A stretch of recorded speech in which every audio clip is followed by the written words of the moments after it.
ಮೈ sugar ಸ್ಕ್ರ್ಯಾಪಲ್ಲಿ ಮೊನ್ನೆ ಏನು ಅಧ್ಯಕ್ಷರು ಬಹಿರಂಗ ಚರ್ಚೆಗೆ ಬನ್ನಿ ಅಂತ ಸವಾಲು ಹಾಕಿದರು, ಆ ವಿಷಯಕ್ಕೆ ಸಂಪೂರ್ಣವಾಗಿ ದಾಖಲಾತಿ ಸಮೇತ ನಿಮಗೆ ಒಂದು ಮನವಿ ಮಾಡ್ತಾಯಿದ್ದೀನಿ ಆಗ್ರಹಕ್ಕೆ. ಮೊದಲನೇದಾಗಿ ಮೈ ಶುಗರ್ ಸಕ್ಕರೆ ಕಾರ್ಖಾನೆಯಲ್ಲಿ ಆಡಳಿತ ಮಂಡಳಿ ಸಭೆಯನ್ನು 8/10/2025 ಸಭೆ ಮಾಡಿ ನಿರ್ಣಯಿಸಿದ್ದೀವಿ ಅಂತ ಹೇಳಿದ್ದಾರೆ.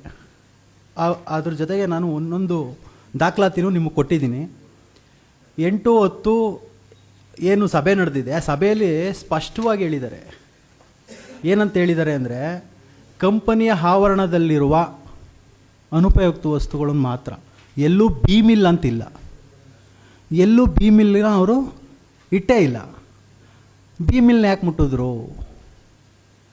ಇದು ಒಂದು ಸಾರ್ವಜನಿಕ ವಲಯದಲ್ಲಿ ಮತ್ತು ನಮಗೂ ದಾಖಲಾತಿ ನಮ್ಮ ಹತ್ರ ಇಟ್ಕೊಂಡು ನಮಗೂ ಒಂಥರ ಪ್ರಶ್ನೆ. ಇಷ್ಟು ರಾಜರಾಷ್ಟ್ರವಾಗಿ ಇಷ್ಟು ಡ್ರಾಮಾದ ರೀತಿಲಿ ಈ ಪೌರಾಣಿಕ ಕಲಾವಿದರು ಮಾತಾಡ್ತಾರಲ್ಲ, ಆ ಥರ ಮಾತಾಡ್ತಾರಲ್ಲ ಅಧ್ಯಕ್ಷರು, ಅದಕ್ಕೆ ಇದು ಒಂದು ಉದಾಹರಣೆ. ನಂತರ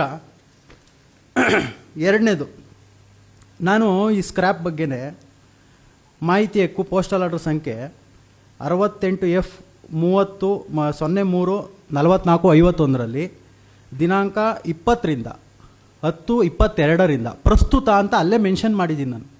ಪ್ರಸ್ತುತ ಸಾಲಿನವರೆಗೂ ನೀವು ಸ್ಕ್ರ್ಯಾಪ್ನ ಪರಿಶೀಲನಾ ವರದಿ, ಅಂದರೆ ಮೂರನೇ ವ್ಯಕ್ತಿ ಪರಿಶೀಲನಾ ವರದಿ ಸರ್ಕಾರದಿಂದ ಅನುಮತಿ ತೊಗೊಂಡಿರೋದು, ಕಬ್ಬು ಅಭಿವೃದ್ಧಿ ಆಯುಕ್ತರಿಂದ, ಅದ್ರ ಬಗ್ಗೆ ನೀವೇನಿದೆ ಅದನ್ನು ಪ್ರತಿಗಳನ್ನ ನಾವು ಕೊಡಿ ಅಂತ.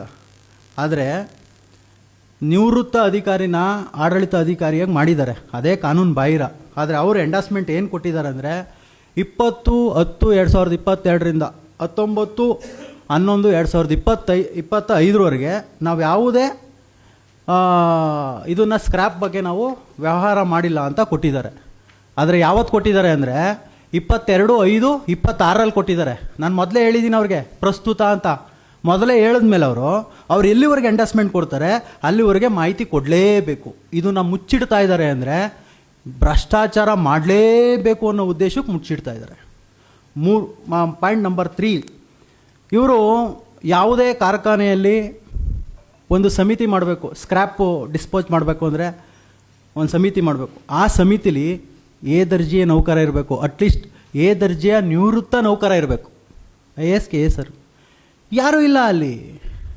ಒಬ್ಬ ಗುಮಾಸ್ತ ನೌಕರನ ಚೇತನ್ ಕುಮಾರ್ ಅನ್ನೋರನ್ನ ಇಟ್ಕೊಂಡು ಅವರು ಸೈನ್ ಹಾಕಿಲ್ಲ, ಡಿಸ್ಪ್ಯಾಚ್ಗೆ ಗೇಟ್ ಪಾಸಿಗೆ ಸೈನ್ ಹಾಕಿಲ್ಲ ಅವರು.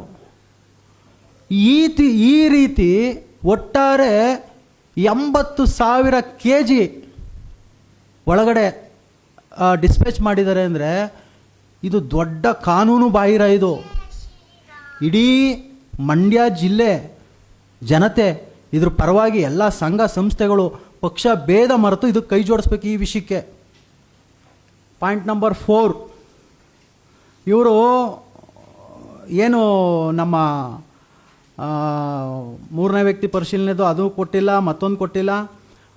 ಮತ್ತು ಕೃಷಿ ಸಚಿವರು, ಸ್ವತಃ ಕೃಷಿ ಸಚಿವರೇ ಸ್ಕ್ರ್ಯಾಪ್ದ ಬಗ್ಗೆ ದೂರು ಕೊಟ್ಟ, ಅವ್ರಿಗೆ ಏನು ದೂರು ಕೊಟ್ಟಿದ್ದಾರೆ ಶಿವಕುಮಾರ್ಗೆ ಹಿಂಬರ ಕೊಡಬೇಕು ಅಂತ ಕೃಷಿ ಸಚಿವರೇ ಲೆಟ್ರ್ ಹಾಕಿದ್ದಾರೆ. ಆ ಲೆಟ್ರು ನಿಮಗೆ ಕೊಟ್ಟಿದ್ದೀನಿ ನಾನು. ಆ ಲೆಟ್ರಿಗೆ ಇವತ್ತುವರೆಗೂ ಯಾವುದೇ ರೀತಿಯಾದಂಥ ಹಿಂಬರವನ್ನು ಮೈ ಶುಗರ್ ಸಕ್ಕರೆ ಕಾರ್ಖಾನೆಯ ಪ್ರಭಾರಿ ವ್ಯವಸ್ಥಾಪಕರ ನಿರ್ದೇಶಕರು ಕೊಟ್ಟಿಲ್ಲ. ಈಗ ನಿಕಟಪೂರ್ವ ಅಧ್ಯಕ್ಷರಾದಂಥ CD ಗಂಗಾಧರು ಕೊಟ್ಟಿಲ್ಲ. ಈ ರೀತಿ ಮಾಡ್ಕೊಂಡು ಮೈ ಶುಗರ್ ಕಾರ್ಖಾನೆಯಲ್ಲಿ ಅಧೀನ ಕಾರ್ಯದರ್ಶಿಯವರು ಲೆಟ್ರ್ ಹಾಕಿದ್ದಾರೆ 27/1/2026 ಅವ್ರಿಗೆ ಸ್ಕ್ರ್ಯಾಪ್ ಬಗ್ಗೆ ಅದೇನು ಉತ್ತರ ಕೊಡಿ ಅಂತ, ಅದಿಲ್ಲ. ಆಮೇಲೆ ಯಾರು ಇವರು ಕೊಟ್ಟಿದ್ದಾರೆ ಉಪ ಕಾರ್ಯದರ್ಶಿಯವರು, ಅದಕ್ಕೂ ಕ್ಲಾರಿಫಿಕೇಷನ್ ಇಲ್ಲ.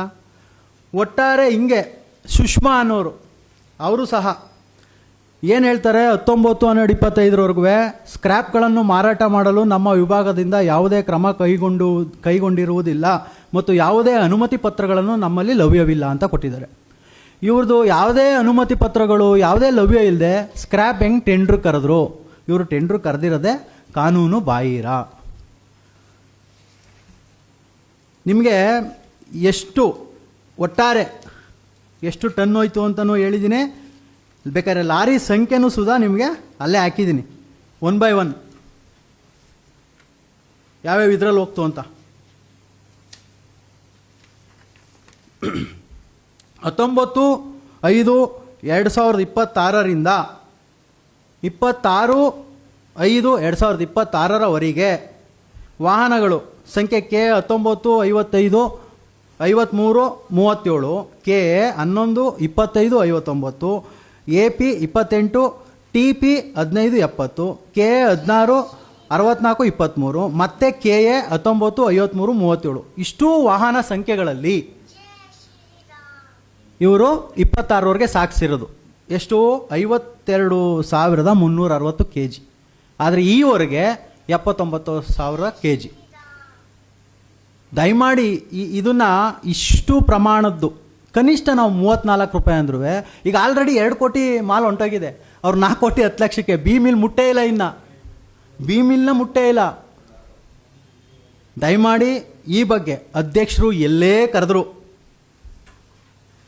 ಎಂದು LED ಹಾಕ್ಸಿ ನಿಮ್ಮನ್ನೆಲ್ಲ ಕರೆದು ಜಿಲ್ಲಾ ದಂಡಾಧಿಕಾರಿಗಳನ್ನೇ ನ್ಯಾಯಾಧೀಶರಾಗಿ ಮಾಡಿ ಚರ್ಚೆಗೆ ಕರೆದ್ರೆ ಕಂಠಾಘೋಷವಾಗಿ ನಾನು ಬರೋಕ್ಕೆ ರೆಡಿ ಇದ್ದೀನಿ.